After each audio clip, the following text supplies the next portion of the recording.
One of the questions I get on a regular basis is, what was the longest period of time that my wife went without drinking?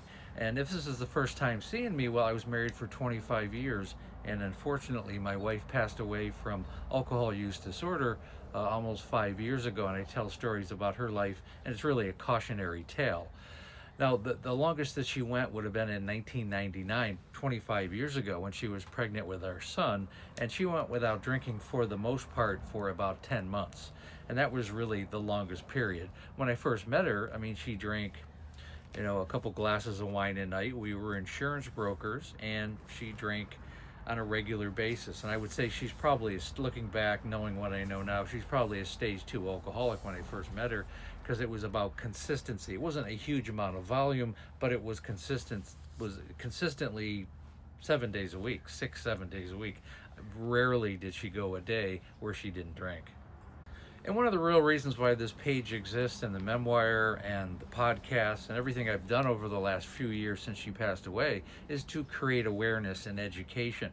Because I know there's so many people out there that may have a budding alcoholic in their family, and they don't have the understanding to really be able to recognize that. And they might just be reactive, like, why are you drinking, when do you stop? But that doesn't really help the situation. You have to have an understanding, and really come across with a better approach as a family member, and really be able to sit down and have the conversations that you need one-on-one, that are productive conversations rather than an emotional back and forth.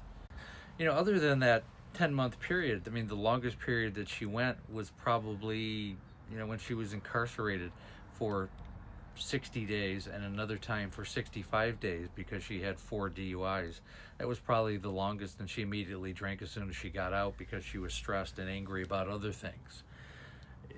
It's a really tough road to go. And she went to 7 rehabilitation facilities, so she went 30 days each one of those times, and probably maybe a couple weeks beyond that. She never got a 60-day pin officially from either any of her group therapy meetings, or in the rehabs they gave you a 30-day pin when when you were leaving the facility, and she usually stayed for 30 days. The most she ever stayed was 33, I think. But those were really the longest periods, and those were really more forced periods. On her own, she just didn't have a lot of success with it. And one of the reasons why the periods of sobriety, or lack thereof, is important, because as a family member, you need to recognize if someone has created this particular kind of consistency. If it's 6, 7, 8, 7 days a week, there's a serious problem. That's not normal behavior to drink every day. Alcohol is a class 1 carcinogen. It's literally ethanol that will destroy your body, your skin, your liver, your heart, your lungs, your pancreas, your esophagus, your eyes, your brain. I mean, it will wear you down. It's a progressive disease. And if you are at the stage where you are drinking little amounts on a consistent basis, or if you're binge drinking, say, on the weekends, well, you've created a pattern that will set you in a very bad path for the rest of your life.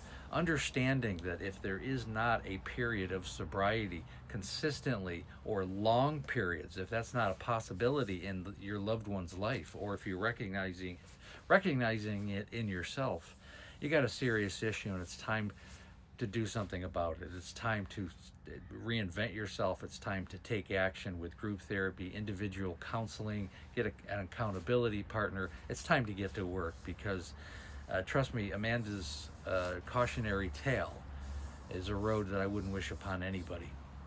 So there's a big difference between stage 2 and stage 3. Okay, stage 2 is, like we're talking about, is this consistency, and then that consistency will develop into having an addiction, to having a physical, emotional, and psychological addiction to the actual alcohol itself. Now, the causes, the core reasons, and the core reasons why you're drinking, that's the catalyst of why this happens. But then you get into the addiction phase, which is stage 3, when your body physically, mentally, and emotionally requires the alcohol. This is when you start getting to the point where you're in deep trouble, because you can go down the road of denial, deflection, gaslighting. I don't have a problem, everybody else has a problem. When you get to that stage 3, you're on the road of a very, very tough life. And it's important to recognize that. It's so important.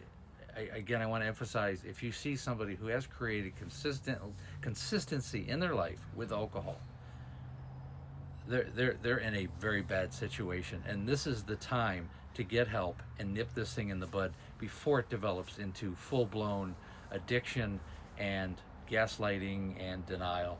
That's when it's the end of the road for a lot of people. And again, these practical stories that we've gone over and over again, they can all be found in Amanda, A Cautionary Tale of Alcoholism, because ultimately it is a cautionary tale, and I tell her story in great detail so that it will resonate with other recovering alcoholics, active alcoholics, and their families. Recognizing that this is a family disease is so important, and I really hope that helps. Again, I go live Monday through Friday right around 6 o'clock Pacific Standard Time, 9 o'clock Eastern. We have the Facebook group. It's called There's an Alcoholic in the Family. I also have a complete coaching program. It's called Set Up a Breakthrough Call. It takes about 45 minutes. I'm looking for people who want to change their lives and the lives of their family. The call is free. The course is definitely not, and the call is for the course to get you started and to get going on the rest of your life. We set up a whole blueprint on what you need to do, and we educate your family in the process. And again, thanks so much for listening.